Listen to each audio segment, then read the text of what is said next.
Okay, we're taking a break from pap smears now and looking at some real tissue. On the bottom, we have some real tissue. In fact, it's also real normal tissue.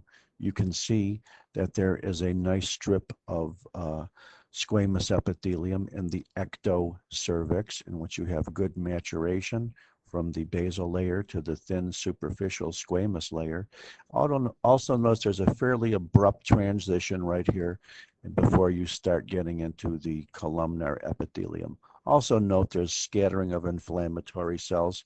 This is so common that just to see scattered lymphocytes out here, you would never really want to call it inflammation. It's so common. You never see it where there's no inflammatory cells. Notice how these columnar cells are nice.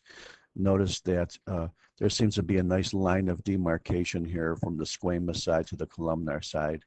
And when you go along the columnar side, you don't see little nests of squamous metaplasia either.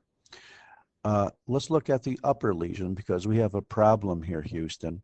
Sure, you can see that we have a little strip of squamous mucosa in which you can, even though there's no stroma underneath, perhaps here there is, you can see good maturation from these little tall soldiers, the columnar cells at the bottom, going out to these flat guys here at the top.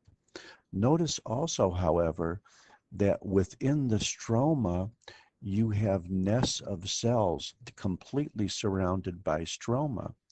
This is infiltrating squamous cell carcinoma. Notice that it looks squamous. In addition, if you were to look higher, like here, you might be able to see it.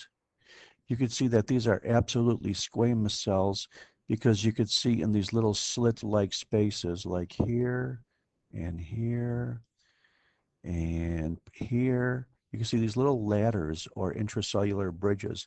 So you know these are squamous cells.